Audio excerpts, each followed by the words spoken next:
สวัสดีค่ะเปิ้ลนะคะแม่บ้านตุรกีวันนี้เปิ้ลมากับขนมปังชาเขียวนะคะสีส้มๆนี่คือมันหวานนะคะเปิ้ลใช้มันหวานสีส้มใครไม่มีมันหวานสามารถใช้มันม่วงหรือฟักทองได้นะคะความนิ่มความนุ่มก็แบบนี้เลยนะคะ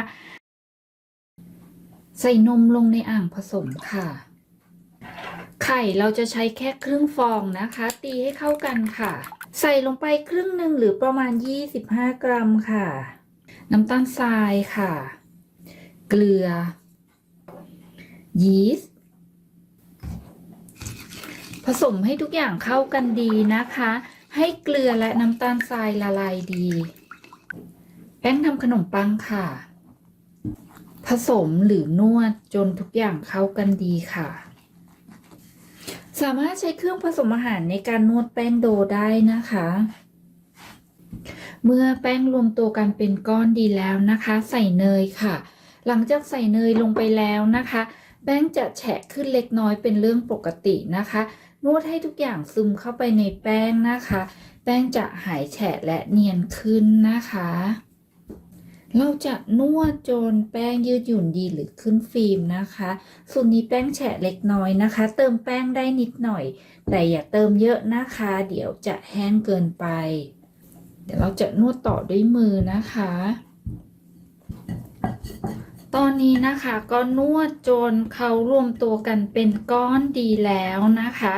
แป้งติดมือเล็กน้อยนะคะ จากนั้นเราจะแบ่งครึ่งหนึ่งนะคะ160 กรัมนะคะมานวดมัทฉะ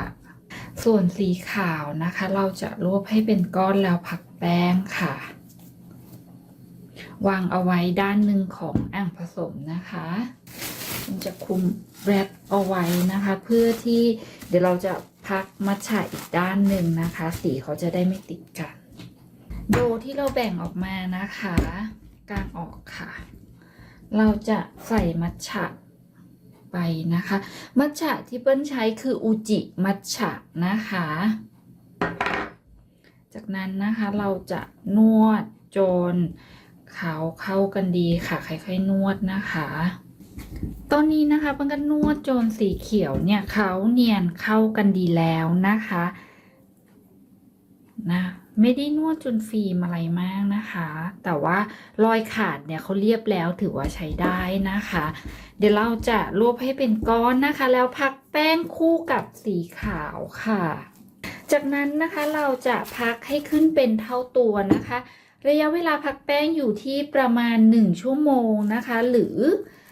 อยู่ที่อุณหภูมิห้องของแต่ละบ้านด้วยนะคะอากาศเย็นอาจจะใช้เวลามากกว่า1 ชั่วโมงอากาศร้อนอาจจะใช้เวลาไม่ถึง1 ชั่วโมงนะคะดูให้แป้งขึ้นเป็นเท่าตัวใช้ได้ค่ะพักแป้งค่ะ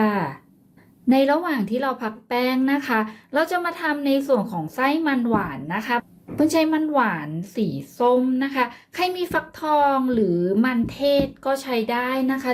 หรือจะมันม่วงก็ได้นะคะใส่มันหวานลงในเครื่องผสมอาหารนะคะ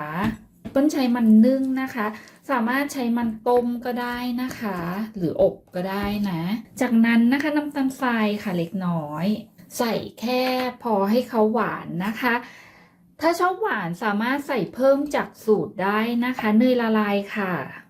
จากนั้นนะคะเราจะปั่นให้เข้ากันถ้าไม่มีเครื่องผสมอาหารนะคะสามารถใช้มือนวดเอาก็ได้นะคะให้ทุกอย่างเข้ากันดีตอนนี้ก็ปั่นจนเขาเนียนละเอียดเข้ากันดีแล้วนะคะจากนั้นเราจะตักใส่ชามพักเอาไว้นะคะเพื่อทำไส้ถ้ามีความรู้สึกว่าแห้งไปนะคะสามารถเติมนมได้เล็กน้อยนะคะเราไม่ต้องเอาไปกวนต่อนะคะสามารถนำมาใช้ได้เลยตอนนี้ก็ผักแป้งครบเวลาแล้วนะคะเราจะเอาออกมาแบ่งนะคะเปิ้ลจะแบ่งเป็นก้อนละ25-26 กรัมนะคะ6 ก้อนต่อ1 สีถ้าแป้งติดมากนะคะให้โรยแป้งนวลนะคะแป้งนวลก็คือแป้งที่เราใช้ทำขนมปังนี่แหละค่ะหรือเราสามารถเอาน้ำมันลูบมือก็ได้นะคะจากนั้นนะคะเราไล่ลมนะคะแล้วขึงเป็นแท่งแบบนี้นะคะวางเอาไว้ค่ะไล่ลมนะคะขึงเป็นแท่งแบบนี้วางคู่กันเอาไว้ ติดกันแบบนี้เลยนะคะเราจะคลุมผ้านะคะพักเอาไว้ให้กลูเตนคลายตัวนะคะประมาณ20นาทีค่ะพักแป้งค่ะ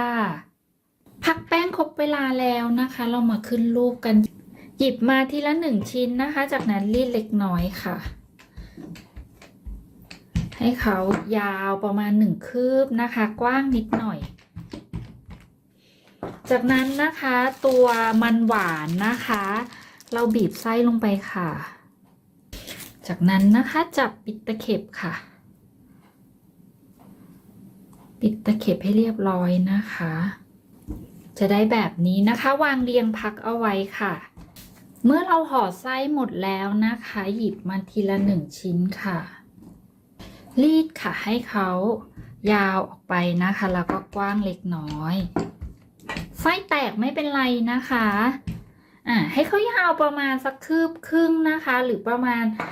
25-30 เซนก็ได้นะคะจากนั้นตัดค่ะตัดให้ขาดนะคะจะได้แบบนี้นะคะจากนั้นบิดเกลียวค่ะบิดแบบนี้นะคะด้านหนึ่งบิดขึ้นด้านหนึ่งบิดลงนะคะจะได้เกลียวแบบนี้นะคะด้านหนึ่งบิดจากนั้นม้วนค่ะม้วนหลวมๆนะคะให้เผื่อตอนที่แป้งเขาขยายตัวด้วยนะคะม้วนเป็นกลมค่ะจะได้แบบนี้นะคะจากนั้นนำไปวางเรียงบนถาดอบค่ะตอนนี้ก็ขึ้นรูปเสร็จหมดแล้วนะคะทั้ง6ชิ้นนะคะ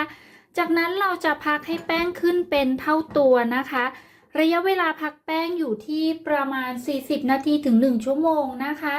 ทั้งนี้ขึ้นอยู่กับอุณหภูมิห้องของแต่ละบ้านด้วยนะคะดูให้แป้งขึ้นเป็นเท่าตัวใช้ได้ค่ะตอนนี้พักแป้งครบเวลาแล้วนะคะเตาอบวอร์มเอาไว้เรียบร้อยแล้วนะคะก่อนนำเข้าอบเราจะผสมนมนะคะกับไข่ที่เราเหลือไว้ตอนนวดแป้งนะคะผสมให้เข้ากันค่ะจากนั้นทาด้านบนบางๆนะคะให้ทั่วค่ะเมื่อทาไข่เสร็จแล้วนะคะเรานำขนมปังเข้าเตาอบได้เลยค่ะขนมปังอบสุกออกมาแล้วนะคะสีสวยแล้วก็น่าทานมากๆนะคะด้านบนค่ะทาทันทีด้วยนมค่ะให้ทั่วค่ะสามารถทาเนยละลายก็ได้นะคะจากนั้นนะคะเราจะรอจนขนมปังเย็นสนิทเป็นอุณหภูมิห้องนะคะก่อนที่จะจัดเก็บนะคะระหว่างที่รอขนมปังเย็นสนิทนะคะสามารถคลุมผ้านะคะบางๆไว้ด้านบนได้นะคะเพื่อระบายไอน้ำและเพื่อไม่ให้ขนมปังโดนลมจนแห้งแข็งนะคะยังไงก็อย่าลืมกดติดตามนะคะจะได้ไม่พลาดวิดีโอใหม่ๆค่ะแล้วพบกันใหม่ในวิดีโอหน้านะคะวันนี้ลากันไปก่อนสวัสดีค่ะ